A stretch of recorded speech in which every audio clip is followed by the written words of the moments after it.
Hey, everybody. Welcome back to Chris Anderson Comics. I have, again today, my friend Jim Rugg. How are you doing? I'm good, Chris. Thanks for having me back. We're going to do one of the comics gene pool episodes where we kind of dive into something that, I have creators on and we talk about like a book that either got them into wanting to make comics or really inspired them. And you chose Dangerous Drawings, which is kind of an outlier from all the rest of the books that I've had on here, because usually it's like a specific comic or something like that.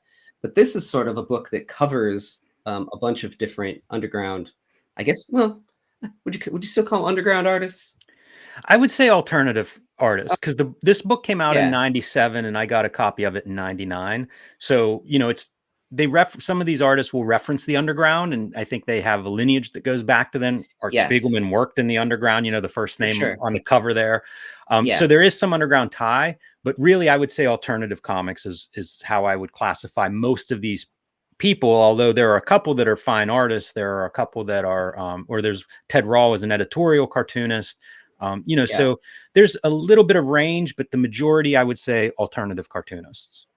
Yeah, there are a few illustrators in here, which is why probably it's called Dangerous Drawings and not Dangerous Comics. So, Yeah, it's a very compelling name, and I think that they probably, I don't know that it's the most accurate name for all of the interviews that are in here, but I think it's the way you sell a book. You want to have a compelling title, and Dangerous Drawings is pretty good for a book about right. artists. Yeah. Where did you find it? Great question. So I graduated college. I finished my last final in college in like early May 1999, and I finished it in the morning. And that night I slept in Chicago, and I just drove around out west for like 4 weeks immediately upon finishing my last final. The first night I spent in Chicago at a friend's apartment. I went to the Museum of Contemporary Art, I want to say, in Chicago, and I found my copy of this in that bookstore. And I realized that because, like, you can see there's still the price tag from that bookshop on there. But I was at a point where, like, once I graduated college, it was time now to either make comics or shut up, because Right. I sort of had that plan in mind. And, during school, I was mostly concentrating on school, even though I did some comics making in the summer and stuff. But it was kind of like time, like I was really going to make a push if I was going to try to do comics at all. But I was just done with the Marvel DC Image stuff. I had no interest in that stuff whatsoever. I had found a few alternative comics up to that point, like Chester Brown's I Never Liked You is one I always talk about. But I was really gravitating towards that. I'd been buying black and white comics like Stray Bullets and The Crow and things of that nature. And it was like, that's where I saw myself going, making my own stuff, doing it in black and white, because that's how it was back then. And I found this book in the gift shop at the museum, and it felt like the names that I knew on here combined with what, a quick flip through revealed, it felt like this is exactly where my head is. There's a bunch of new artists in this list. Picked it up and, spent a lot of time reading this and poring over it over the next couple of months. It was a very, very influential book for me in terms of thinking of what comics could be. Up to that point, most of my comics, what they were was fairly narrow. It was stuff I had bought on newsstands, the Marvel DC stuff. I had years of buying that stuff. Whenever those artists went to Image, I followed them for a couple of years. Mm-hmm. So that was my main, what I knew about comics was primarily the Marvel DC and the stuff that came out of there, the artists that came out of there. And after a couple of years, I had drifted about as far away from comics as I ever got. And this is probably, again, college, getting ready to graduate college, and kind of at a crossroads. Like, what do I want to do next? Do I just want to worry about, graphic design and sort of that as a career path? Or did I still want to make comics? And this book it's so full of ideas about what comics can be beyond the idea of just a superhero IP that maybe you could sell as a movie or, sell t-shirts of or something like that. This book really put forth these ideas that, like, it's an art form, it's a literary form, its limits have not been tested yet. It filled me with ideas and potential, and kind of took this art form that I already liked what I had seen and expanded it drastically. It'd almost be like, if you had a map of a state and then suddenly you get a map of the world, that's what this was. It was like an atlas to this potential that comics could be. Wow. Yeah. That's really funny. You and I run on this very, very close parallel. I feel like right at that point, right at the point that you found this book, we were probably exactly running parallel in our lives because we're the same age too. Instead of finding this book, I was really heavily into playing music and veered off away from comics at that time and started songwriting and stuff like that. And even though I was still like drawing and dabbling in comics and stuff like that, I wasn't going to the shop and buying comics anymore in that, early 2000s period. That's another black hole. That's the same for me. I think the thing that introduced me to most of these people was my dad had a black box when I was growing up. So like with a cable black box, a descrambler. Yes. And so Comic Book Confidential was on HBO, really early on, probably around like when X-Force or Image was happening. And that was my introduction to, a lot of the names that you see on this thing. So I was aware of them and I would like see, issues of 8-Ball on the stand. I never really picked it up. But yeah, if I had found this and had I gone through the same thing, I probably would have just dove right back into comics and been pushing the material too. But man, missed opportunity, I guess. It's so interesting that we both have found these artists and we do it in channels outside of the comic book shop. I found this in a museum. You found it on HBO. It's this book. And even Comics Confidential, those aren't the first or only places where these kinds of ideas are being put out there, but it is a matter of like, where do you come in contact with them? Because my follow-up to this would be really starting to follow like the Comics Journal, which would interview these types of artists in this kind of format. And I was like a sponge, like I just wanted more of this information. You guys are making what I think are the best comics out there. Tell me how you're doing it. I spent a lot of time reading about, how John Buscema does a comic page. Chester Brown, let's see how you do a comics page, or Seth or Pete Bagg or any, Chris Ware, any of these other names, because it was just new information for me. And I think that, for anybody that's watching this and thinking about their own comics making or even their own comics reading, I think you can come to this from a million directions. There were probably fewer as you go back into the past in terms of critical writing and having this kind of access to this information. Now we have it on YouTube. There's 10,000 interviews with each of these people. And you find it when you're ready and wherever you're able to access, I think is where you find this stuff. And for me, that just happened to be in '99. This was the right place, right time for me. Because then it would be years of just reading all these interviews of this kind of like a new wave of artists for me to try to study and understand. And at some point that gets saturated, and now it's like, okay, go apply this stuff that you've been reading about and looking at these different artists. It's like, now it's time to put it into the comics that you're making. So, it's kind of like these back and forth periods of, okay, I'm taking information in, but now it's time to actually go to the drawing table and like dump some of that information onto the page and see what I've learned and put it into practice. Exactly. Well, let's take a look. Let's flip through it and see who they talk about and things that they hit on. So the first artist that they bring up is Art Spiegelman. Great choice to begin with. He's very articulate. He's got a background that goes all the way back to the underground comics of the early 70s. I think he moves to San Francisco. So, has a rich history. And if you've ever seen Art Spiegelman speak, he has a talk that he traveled around with for a while where he's showing slides and he's basically doing a comics history talk.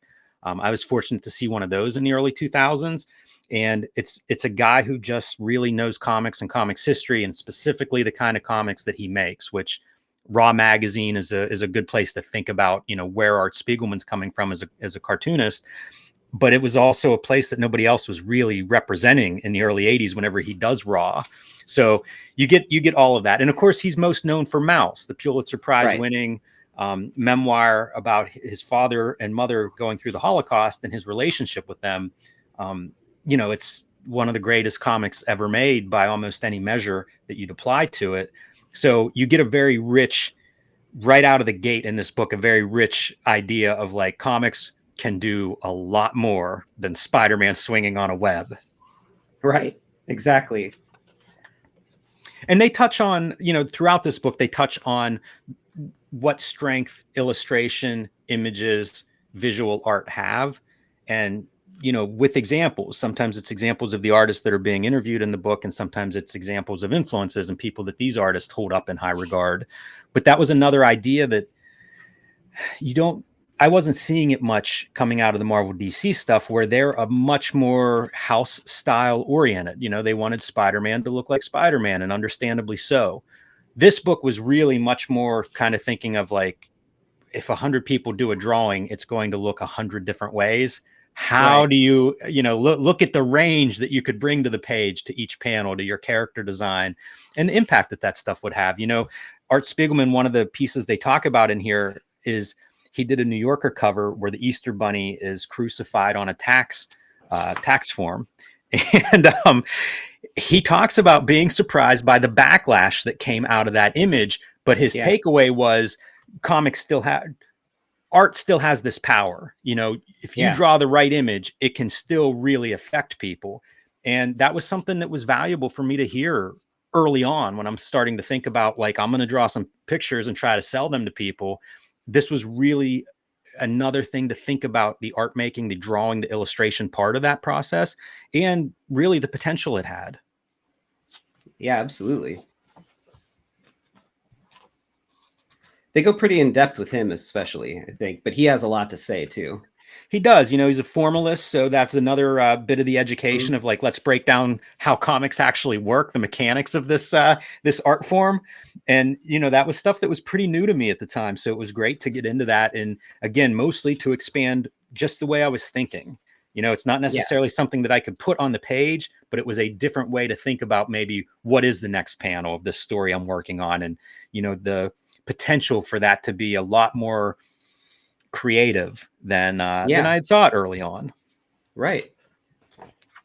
This part that you just skipped. Pat, no, you're fine. Just to keep everybody up to date with what this is talking about kind of the history of comics and its evolution. And Spiegelman talks about believing that it comes partially out of printing and, mass media printing, the printing press.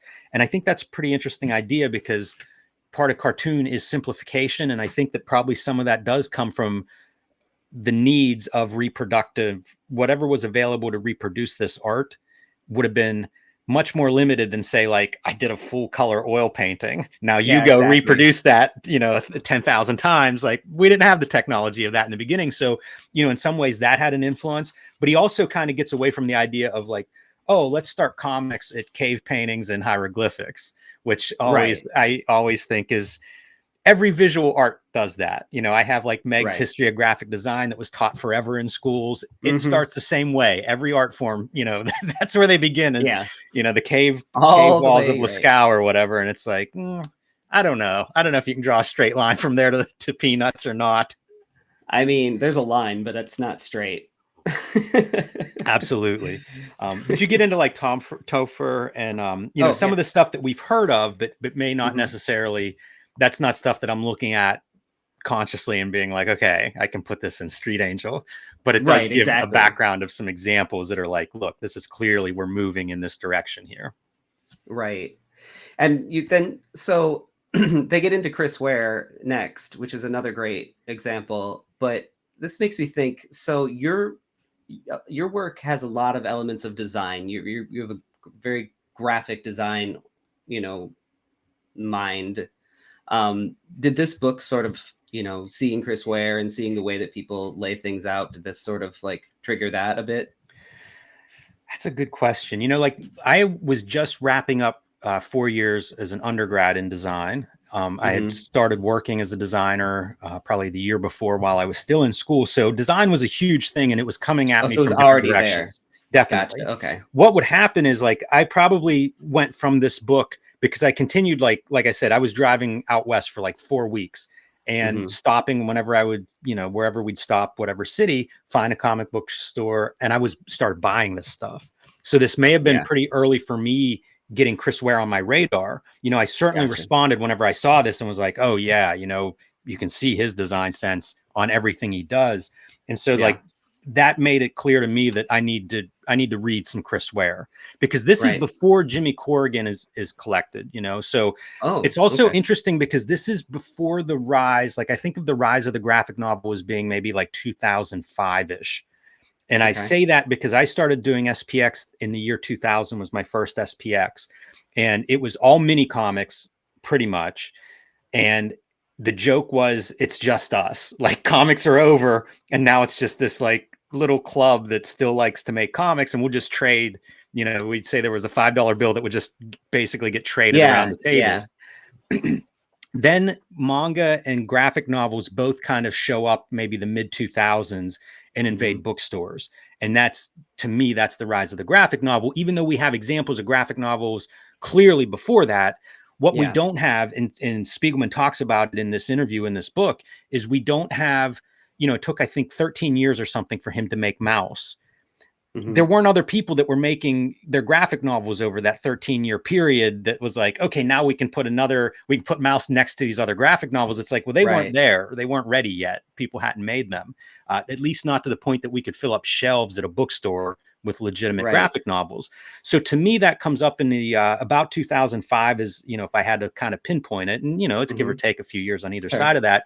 So a lot of what these artists are talking about, the Chris Wares and the Dan Clowes, people who went on to do very good graphic novel work, it was a little bit in theory, as opposed to like, oh, Patience is out and Monica's out and Jimmy Corrigan's out. It's like, no, they're not out yet. This is still pretty new. Like the ideas are definitely there. They're working towards that, but it's not the world we live in today. Like this was still pretty much like forward thinking in terms of comics are an art form. They can be graphic novels. They can be all this stuff, but it's like, they could be this stuff. Now we got to go make them. And this is maybe right the moment before all those fruits are coming, are coming to bear. This is kind of like right minutes before that happens in a way. And it's really exciting to read this stuff, because I think of Chris Ware and Dan Clowes and Julie Doucet and these artists as being like, they're phenomenal as artists. But at this point, it's like they're working towards this vision, and they're talking about it, and there are other people talking about it. And it just has this amazing creative energy around it. Like the potential is so great. And so that's a lot of what I got out of Chris Ware, this interview with Chris Ware. But certainly the other takeaway was, okay, he's on my list now. When I see a Chris Ware, an Acme Novelty Library book, pick it up, because this is what it looks like. Yeah. And talk about comics that did not look like other comics. Like Chris Ware brought a whole new language. That page on the right is a really good example of, I don't know any other comics that looked like that. And it's funny because it wouldn't be long after this that a group of people would really start copying him, and really taking pieces from what he was doing. But at this time, it was like, there's nothing else that looks like Chris Ware comics. Right. I think anybody, even if you were not overly concerned with art, I think you would still have that kind of reaction, because this stuff is so strong graphically. Yeah, no one quite captures what he captures. Oh no, absolutely not. His original. When I say people are, taking things from him, they're copying, elements. They're not. They're not doing Chris Ware. I don't think that can be done. I think you need to sit down and do 80 hours a week, starting when you're about 7 or something. But he's a great one to hear talk, because he is doing Jimmy Corrigan work. So he's working on like a long character, a graphic novel, but he's also doing these things like the Acme Book of Jokes kind of issues that are like almost like Sunday pages, like big, I hate to say, funny strips, but they are, like it's a totally opposite version of doing a long form graphic novel. Some of the work that he's incorporating, and you even see like fake ads that are in here, and you see some of his grad school stuff like paintings and mixed media and sculptures. It's again, my takeaway is inspiration. Things are crazy. They're unbelievable that a guy can make these, but can also make the intricate comics that he makes. Yeah. It takes a special kind of brain. He talks about the qualities of cartooning and what all is at work there. And there's the obvious stuff that we know about, like writing and draftsmanship and things like that. But he also talks about timing and equates it to music in this interview, which was something I don't know that I had heard that from anybody. Certainly not as articulately as Chris Ware kind of lays that out. And again, it's one more thing that then goes into my head to think about that idea of like the rhythm of panels, especially across a page or across a scene. Absolutely. Yep. It really is there really is a direct line between music and comic storytelling. And, you know, especially with him, you know, you can really see it. It's almost like laid out like a sheet music. Yeah, it's fascinating. And that was part of what excited me about a book like this as well, because I was not familiar with Chris Ware. I may have heard of him, but I hadn't really read much of his work, if any.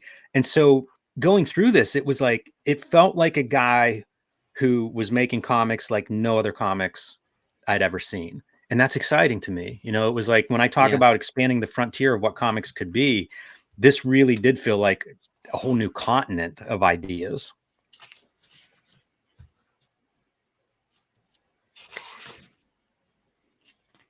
He has, there was a pull quote at the very end. Art Spiegelman told me that he has 2 pairs of glasses, one for reading and one for reading my stuff. And I feel like I've now aged into this. Yes. We're there now. Whenever I was, 22 reading that, it was like, no, these are fine. Now here I am at 46 and it's like, I'm going to need to blow that up a little bit. Yeah, I just picked one of his books up the other day and was kind of going like this to it. Yes. And and with my glasses on, my eyes are pretty good, but I still was having a hard time. Like, oh boy. Yeah, it challenges me in a way. Like I was talking to Ed Piskor from Cartoonist Kayfabe. We were talking about Chris Ware this week off air, and I was saying how, it's not necessarily pleasurable to read one of his comics. Like even the physical act, it's like it's a little bit smaller than I would be comfortable with. If it were up to me, if it was on a screen, I'd be blowing it up a little bit. So it's kind of funny, kind of weird. But he must draw on a very large board. Yeah, I think that's true. I've seen originals of his in shows and things, and they're big. It's like big illustration board, probably. I don't know, 18 by 24 maybe, or 16 by 20, something like that, but pretty big, bigger I think than the 11 17 that you hear like the Marvel DC standard. Yeah. Julie Doucet, I'm not sure how to pronounce her name. I absolutely love her work. This was the first time that I had seen it, and the same with Chris Ware. As I continued going to comic book stores after this, I would pick up Dirty Plot whenever I would find it somewhere, and absolutely fell in love with it. And like this is you see the pen and ink drawing there on the bottom right. Totally different than what we've seen from Chris Ware and what we'll see from other people in this book. And again, that was the stuff that was speaking to me. And she's a drawer, that it's one of those. I was thinking about this coming in to talk to you about how certain cartoonists are drawers, and I don't know how to explain that exactly. We could have throw examples out there, but I think there's more emotion in it than anything else. It's more about emotion than it is technical skill.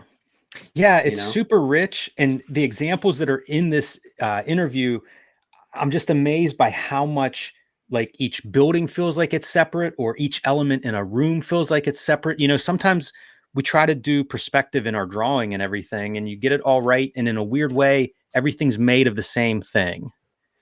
It's pencil lines or ink lines, but it's also, it just kind of feels like, okay, all my perspective's right, put up the grid, check out my vanishing points. This is accurate, but it's not right in the sense of the real world isn't that way. If you walk around my room or my house, it all obeys the laws of physics, but the sink is totally different than the rug, or the walls are a totally different texture than, my drawing table.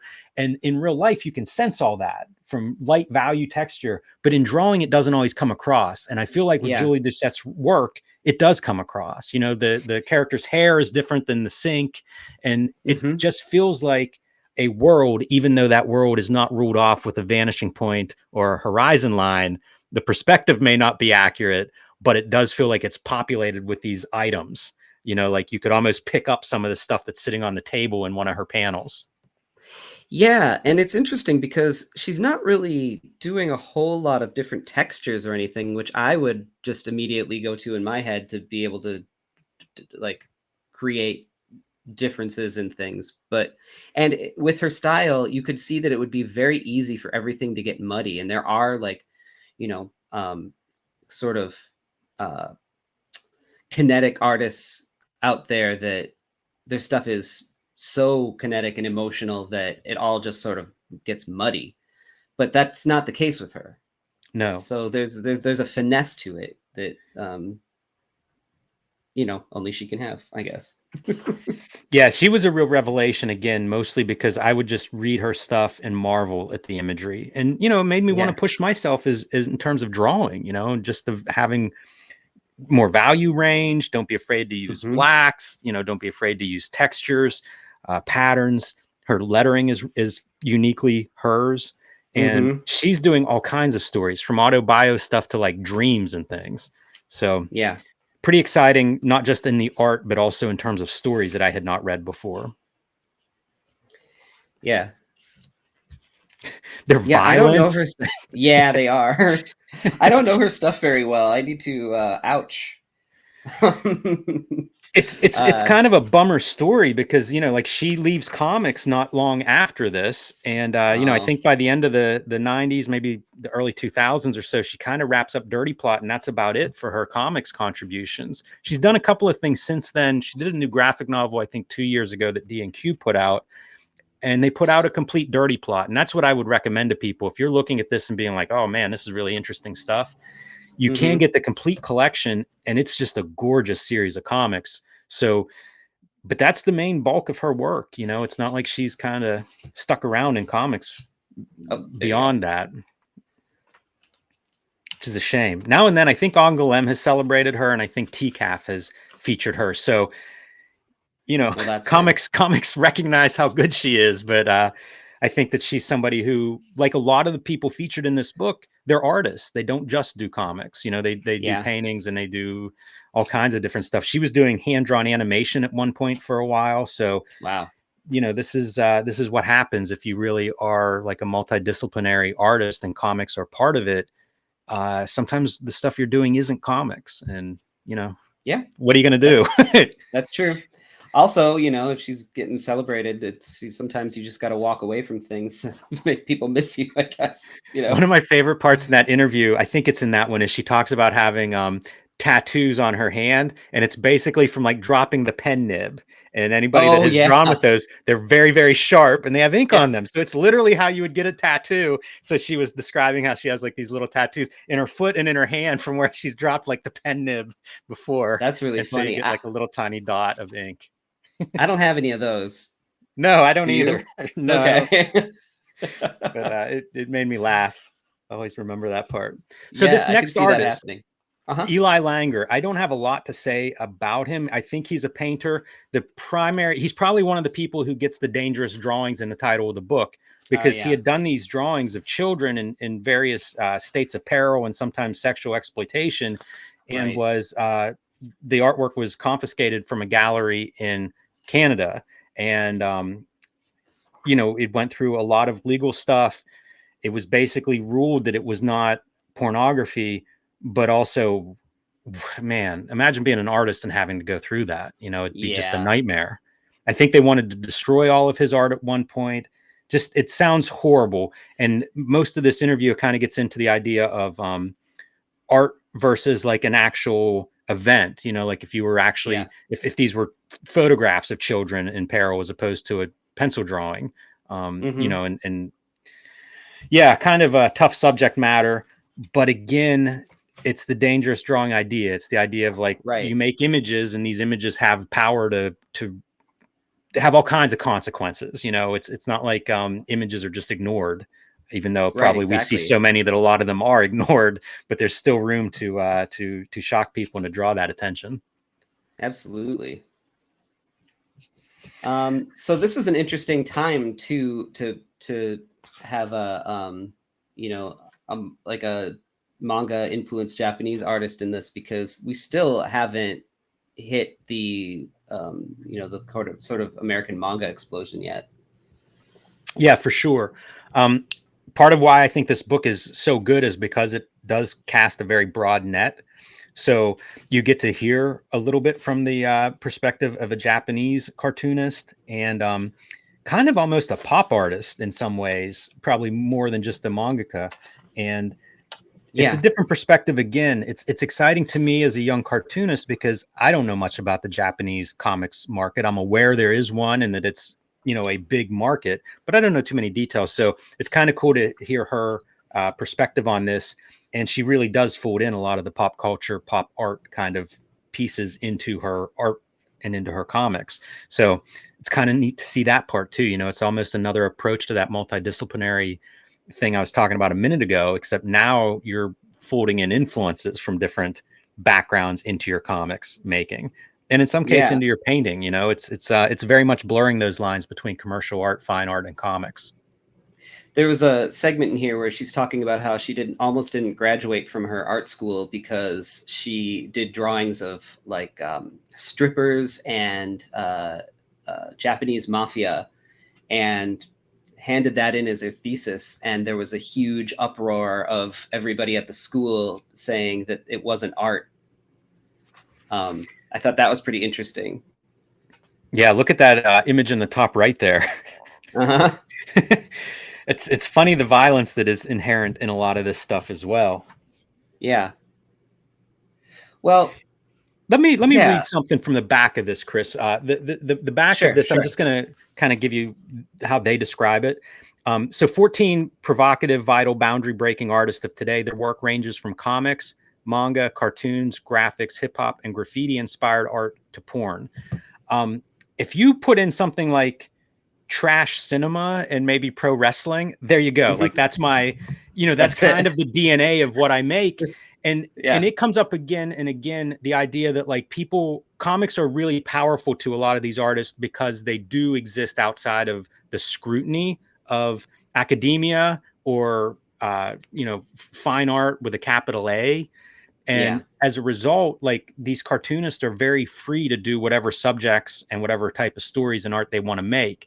And that was something that I really loved the idea of, because a lot of the stuff that I liked felt like it was done outside of the mainstream. It might be John Waters versus Steven Spielberg. And I felt like reading this, that was something that's pretty common to all the people in all these interviews, is this idea of like creating stuff that's outside of, I don't know, an easy categorization or a corporate endorsed categorization. And, all of those things were really exciting to me with comics. And quite frankly, it's something that I think has changed in the last 20 years. And I wonder about what the long-term impact of that is. I don't know that it's as simple as saying, it's like cancel culture or something like that. But I do think there was a creative freedom in comics because the stakes were so low that, whether you were successful or not, it was almost the exact same thing in terms of comics. Right. A lot of these cartoonists, Dan Clowes probably at this time in the late 90s, like I think he had gone through maybe writing Ghost World for a screen, probably was at a point where like comics maybe were now his primary income source. But earlier in his career, like he was doing commercial art too. And the comics were almost like, they're just something I got to make or I want to make. And then, I'll do some drawings for Hustler Magazine and Entertainment Weekly and pay the bills. But then I get to make the comics that I want to make and be kind of like free. Like that's the real art outlet. And there's something creatively exciting about that. Whenever you're doing this thing and it doesn't have to be a hit. Even if it is a hit, it probably doesn't change your life in any way. That wasn't the nature of comics at that point.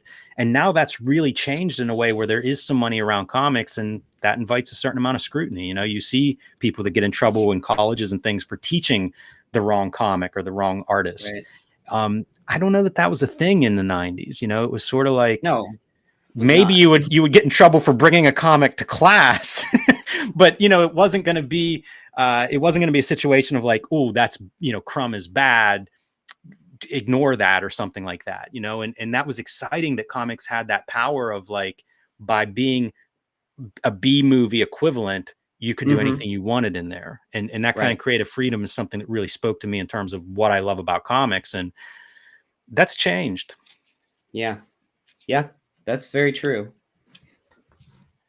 So, was Eightball done by this time?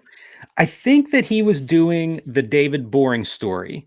So Okay. it would have been like the end of, like the first 18 issues of Eightball are kind of what I think people think of as Eightball, because that's what's collected whenever you look at Fantagraphics, like complete Eightball collection. It's issues 1 to 18. But then there's 3 more issues of David Boring, which I bought as they were coming out. Like 1 or 2 issues was out whenever I found this book. So I bought those and then had to wait for the 3rd one. And then Ice Haven and Death Ray were also published as 8-ball issues, even though all 5 of those issues are kind of outside of the regular 8-ball series in some ways. Different size, literally, than those first 18 issues.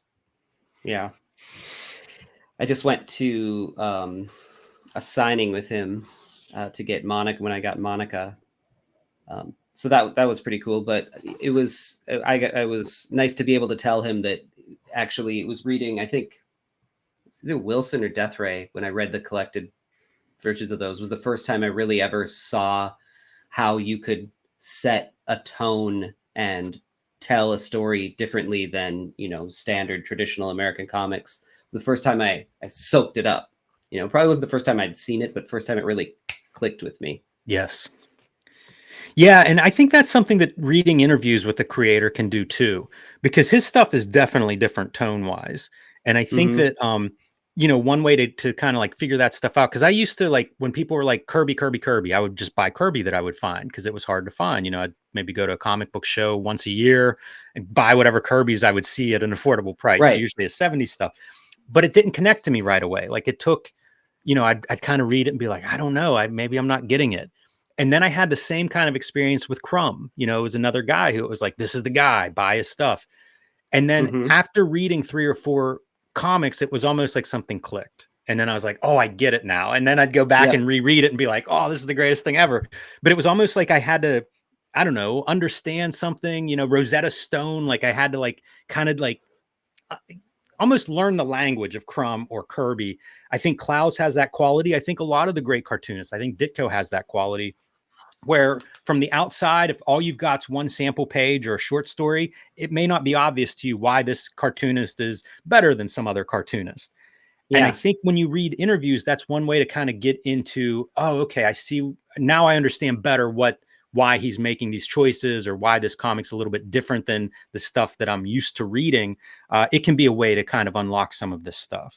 I had not read Clowes to any degree before this book.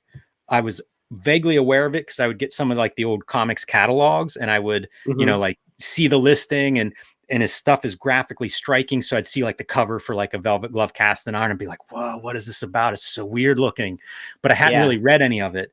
And then once I got this book, like Clowes became probably my favorite cartoonist for a long time after that. And I was just buying whatever I could find. And it didn't take too long to find a lot of it either. Like I have really good shops in Pittsburgh. So I found a few on the road. And then whenever I got home, I just kind of filled in the gaps that I had, and really started to try to take his comics apart and understand why he was doing what he was doing, how it worked, because this stuff was pretty different than what I was used to.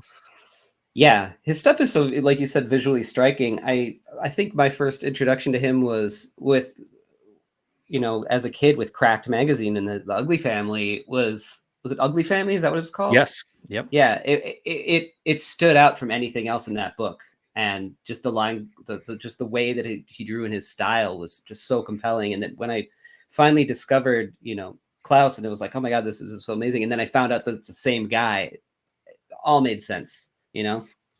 It's so bizarre that he has that Ugly Family, Cracked, like that's a couple years worth of work. Yeah. That's out there and in the public that he's done. It's pretty interesting. Yeah, I wish they would collect it. Yes. Well, sometimes you just got to collect it yourself if they don't do it in time. It's fun going through his creative process too, is the other thing in an interview like this, is you really do get to kind of like see how he builds his stories. And again, if you're trying to make comics, this kind of stuff is so valuable early on, just seeing different artists explaining their process and what their, what their values are. It's funny, they have a pull out in here on the last page there. Dan Clowes' favorite comic stores. Yeah, I saw that. I wonder if any of them are still around. Quimby's is still around in Chicago. Okay. I think Comic Relief. Atomic Books is. I'm not sure. The Beguiling still is. So Fallout, I'm not sure of. Okay.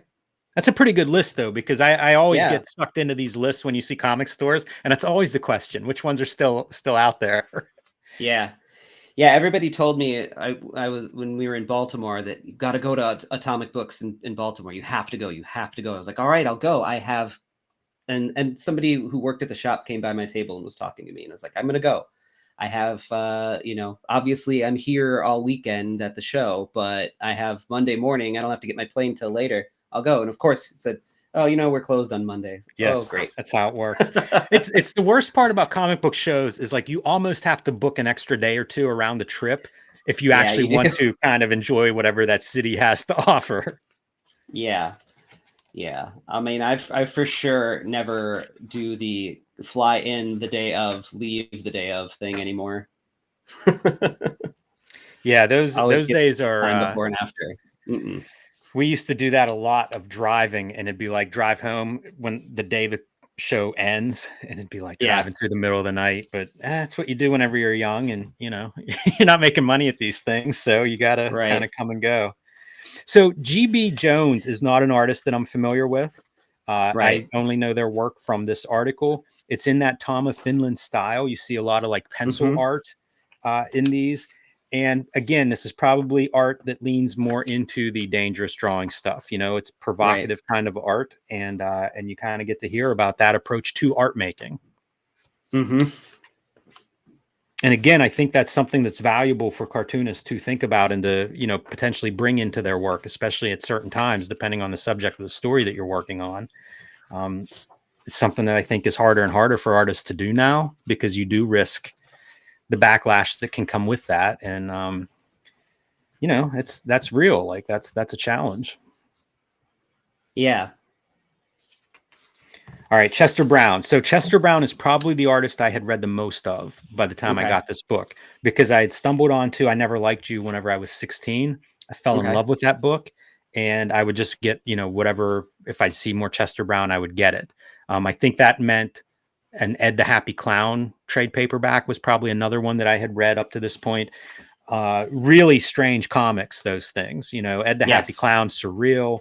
I Never Liked You is, I think, based on his like middle school experience, just kind of going to school, too shy to talk to girls, bullied a little bit, trouble at home. It was this stuff where I read it at a time that probably Wolverine was like my favorite comic. And to go from like Wolverine is like, okay, I'm going to, identify with the protagonist in Wolverine, to like, suddenly I'm reading about Chester Brown in, ninth grade, struggling to talk to a girl.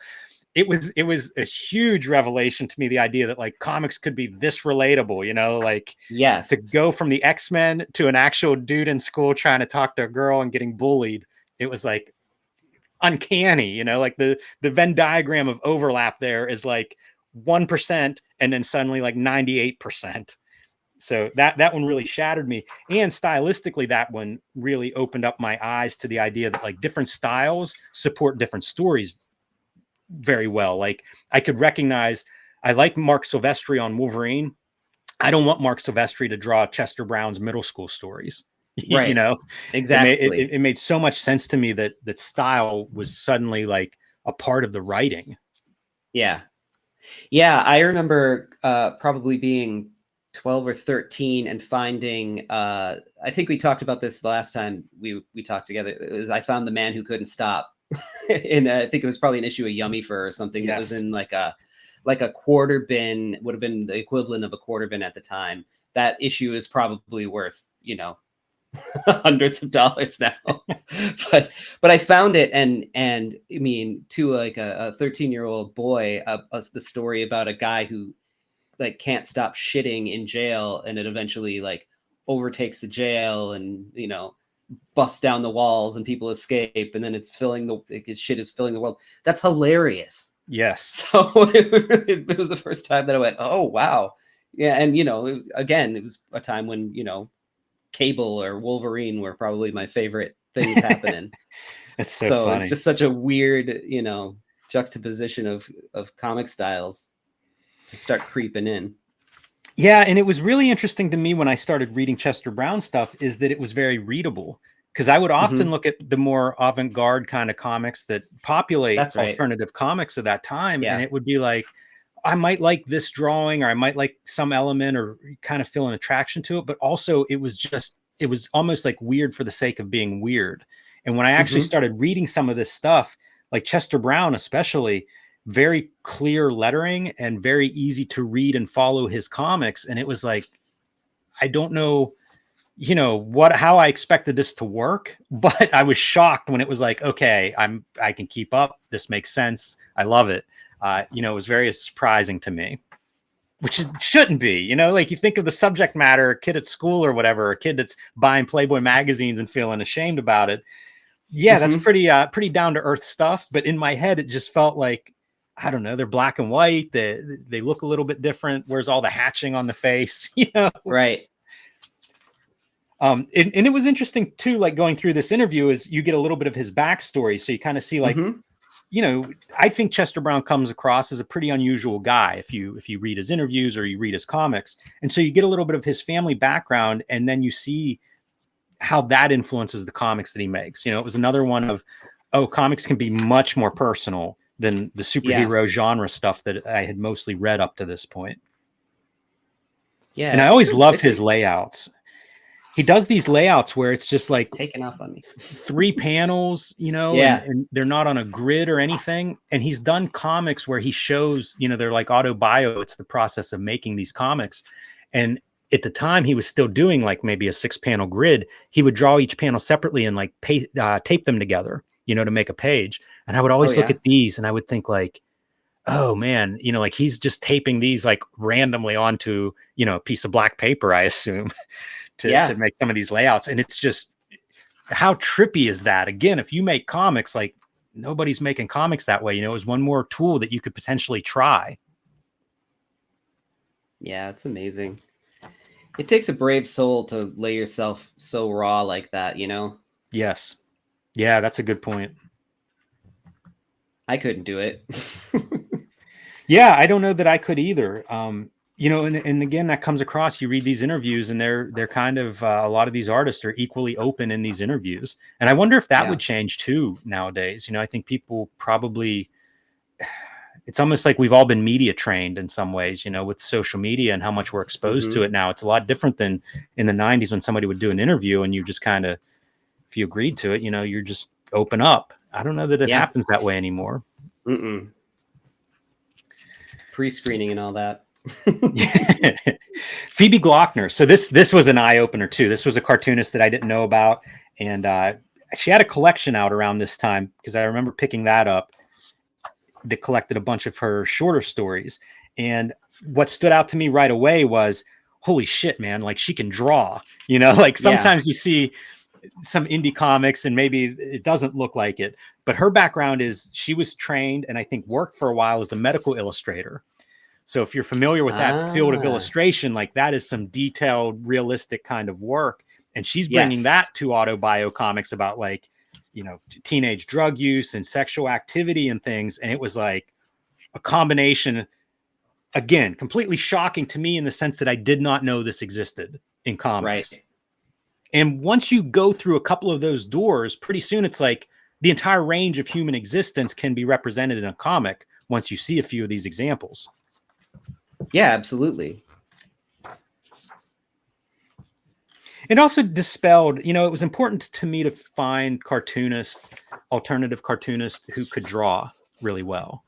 Because so many of the early like black and white comics that I would find, they were very amateur. It kind of felt like, well, if you can draw well, you're going to end up at Marvel and DC. And as I started seeing artists like Phoebe Glockner, it was like, oh no, you can draw better than Marvel and DC. Like, you don't have to go that route. You can make your own comics about things that you're interested in. And it's not a limitation visually, like you can draw the best looking comic can be about getting high whenever you're in 8th grade or something. Right. Aline Kominsky-Crumb, we recently lost her. longtime partner of Robert Crumb, but a cartoonist before she got involved with Robert Crumb, and a cartoonist throughout the rest of her life. And again, it's just one more perspective. This is somebody who came out of underground comics, and as alternative comics come up, she just naturally segs into the alternative comics world, which probably made sense for a number of the what we think of as underground cartoonists, you know, because if you're dealing with life issues, like that's a natural segue into what I think of as alternative comics. It's almost like the distribution would be the difference as to how you label them. Yeah, absolutely. She's somebody I need to dig into more. I don't really know much about her work. She's another artist that I think there's a lot to take away from her art, in that she uses a lot of value and texture and things that I didn't always see. And some of that I think is because she's working in black and white primarily.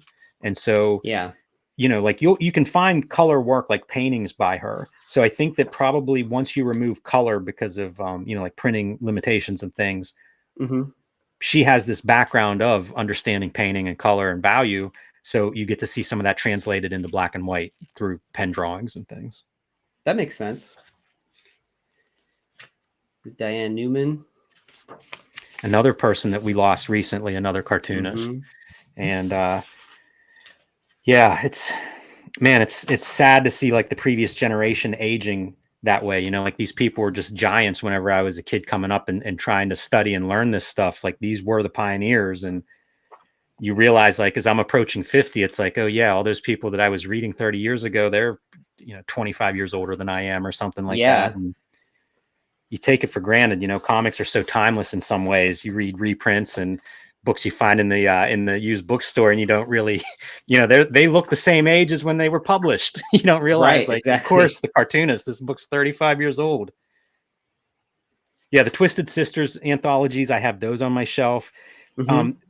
This book really also served for me as a guide of like, this is your list of books now to go track down, you know, the stuff that's mentioned in here.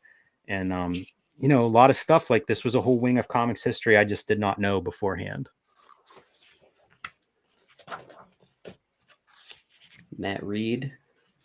Matt Reed is not somebody I'm familiar with. I think this may be the hip hop that's referenced on the back cover. I like the art that is shown. It keeps drifting. Oh. Apple. I think it's easy to see from the examples that they include why he would be featured along with a bunch of cartoonists.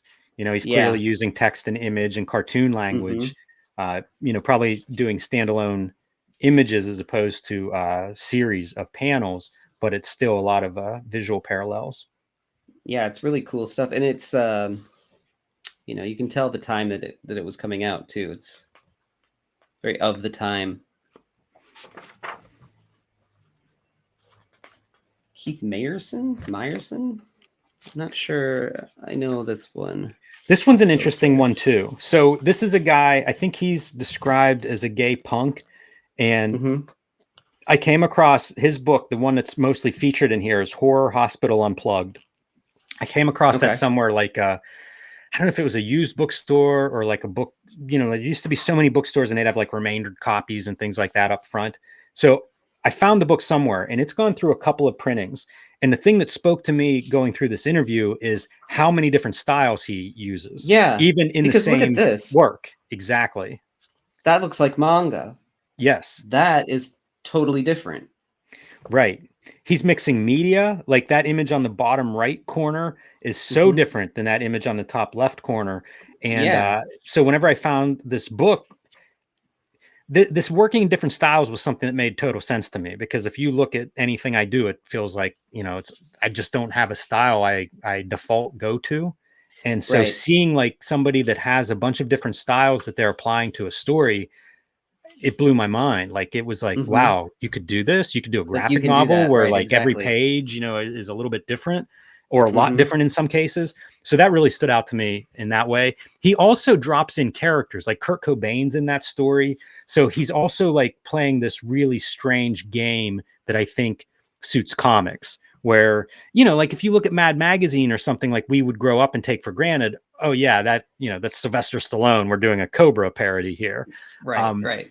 You know, there's that's part of comics language too, the caricature element. And that was something that I would see in Horror Hospital Unplugged that stood out to me as like, that's pretty interesting. And a lot of comics do it. You know, John Wayne shows up in Preacher, for instance. So, yeah, you know, it's not unheard of, but it is something that you almost construct rules for yourself where like there don't need to be rules. And sometimes you need to see somebody breaking your artificial rules to realize like, oh yeah, that's dumb. Why I put whoever I want in my comic.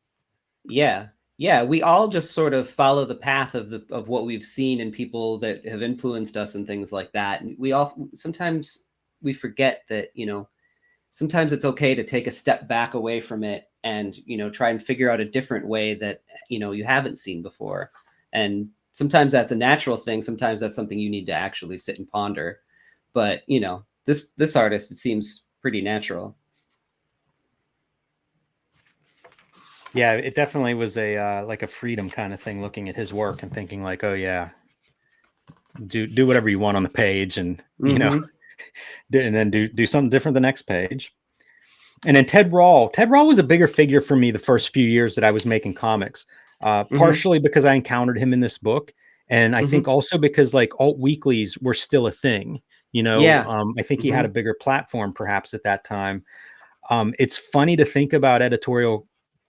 Not funny, haha, but to think about the role of editorial comics and how those have changed in the last 20 years or so. Because I mean, that was a legitimate art form, I don't know, for 100 years or so. And at this point, I don't know where you would even see them. You know, like we don't even have newspapers anymore, hardly. Yeah. Let alone, you know, are you gonna, you know, it's kind of a lost art form because I don't know where the outlet is for an editorial cartoon anymore. No, I mean, they tried to make the jump to, you know, online specific sites that were just, you know, sort of editorial cartoons, but no one's going there to just look at that. It was something that you read along the way between your articles or whatever. Right. And it was almost like a very quick hit in a newspaper layout. You know, it was like a chance, maybe a rebuttal to whatever the big story is, you know, a different perspective, a different way to present a concept. And in some ways, I think the internet completely undermined that, you know, between clickbait, hyperlinks, and having images right next to it. And now with video, it feels like all of that stuff has kind of stolen the quick, here's the 4-second, you know, alternative view or counter to this argument or whatever. And I don't know where editorial comics fit now in a conversation, you know, like in a social conversation. Yeah. Honestly, I don't think they do. You know, I don't know what the last editorial cartoon is that somebody that really had an impact. Right. Yeah. And that's the book. The end. It is. You know, the only other thing that I would add to this is the context of this book really affected how I looked at it as well. You know, like this book had a legitimacy to it that exists outside of something like, I hate to say, the Comics Journal or Wizard Magazine, because those two things are very, very different. Yeah. And I think the Comics Journal, I think both of them have contributed to comics history, but this felt different. This felt like something that was outside of comics and outside of fandom. And that meant something to me at the time. Yeah. You know, now, I don't know, we don't really have like Comics Journal and Wizard aren't really a thing anymore. You know, like everything in some ways is outside of fandom. But at the time, there wasn't a lot of outside of comics looking at comics. And certainly not done at a high quality level. You know, you would get still the Biff Bang Pow comics aren't for kids articles once in a great while, but this felt like something different. Like it was really an in-depth consideration by people who are looking at music and art and pop culture. And now they're looking at comics because comics are worthy of that kind of scrutiny. Absolutely. This is a really cool book. Yeah. I didn't get a chance to read the whole thing, but I got a chance to read a few, and I highly recommend it for anybody who's not only just a maker, but anybody who is, you know, into, you know, alternative comics at all, because you get some insights into these creators that I haven't seen anywhere else. Yeah, it's pretty good quality. I was going back through it, you know, to prep to talk to you about it, and I haven't read this, geez, you know, in 20 years or so. And I think that some of this info, you know, if you're into making comics and you're into these artists, you can probably find it in other interviews and things like that. But they do a pretty good job. You know, I credit the interviewer and the publisher, the editor of this book, because I do think they get They ask very good questions of very articulate creators, and it all holds up. Like rereading it, I didn't have problems with any of it. I didn't think like, oh yeah, okay, now that graphic novels are here, this doesn't make sense anymore. Like I think it's still very cogent to what comics are today. Yeah, absolutely. Now that graphic novels are here, it just means that you can tell a longer form story, Awesome. Well, thanks for coming on and talking about this book. I mean, I'm sure a lot of people are going to want to pick it up now. Where can people find you? You can find me at jimrugg.com is my website, and I have a store there where I sell some of my zines and comics and things of that nature. You can find me on patreon.com/jimrugg, where you can also download a bunch of my zines and comics and see some of my behind the scenes stuff.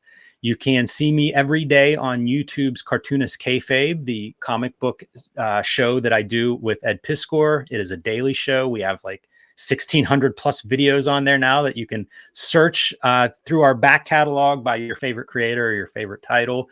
We've been doing that now for over 5 years, and it's kind of our version of Dangerous Drawings. We look at books that we like, we look at creators we like, we interview creators. We just talked to Bill Griffith recently.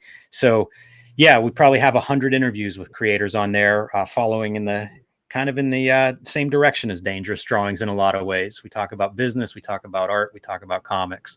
And you can follow me on Instagram at JimRuggArt, all one word. I pretty much just post comics, my comics, other comics, and occasionally a cat or a cookie picture. Is there anything coming out soon, or? No, there isn't. I have a story on my drawing table that I need to finish. Still a couple of pages to go on that. And probably the next thing that I release will be another self-published comic book.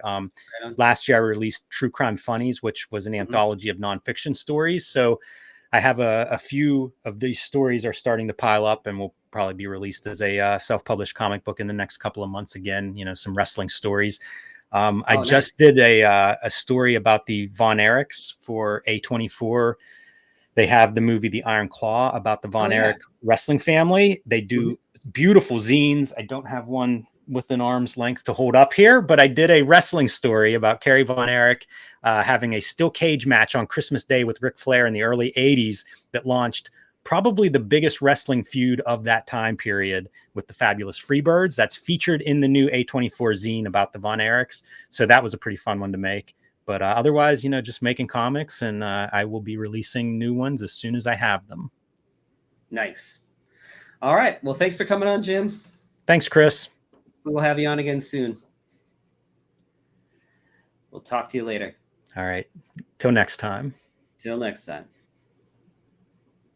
Thanks for watching, and don't forget to subscribe to my Patreon, where at the $3 level, I'll send you my sketchbook, The Sketch of the Masters. And at the $5 level, I'll send you the sketchbook, plus my mini stories, Not Man Nor Beast, but Moss, Stench of the Sea, and The Voyeur. At the $8 level, after a year, you'll get a commission. Don't forget to sign up for my newsletter in the show notes. Check out my store, where I have lots of original art. And you can also buy books like Lost Angels, a sci-fi YA adventure about a girl who has to solve a mystery in a crashed alien city. Spectral, a showcase of fear, is about a sinister puppet master who travels from town to town telling tales to children who may never sleep again.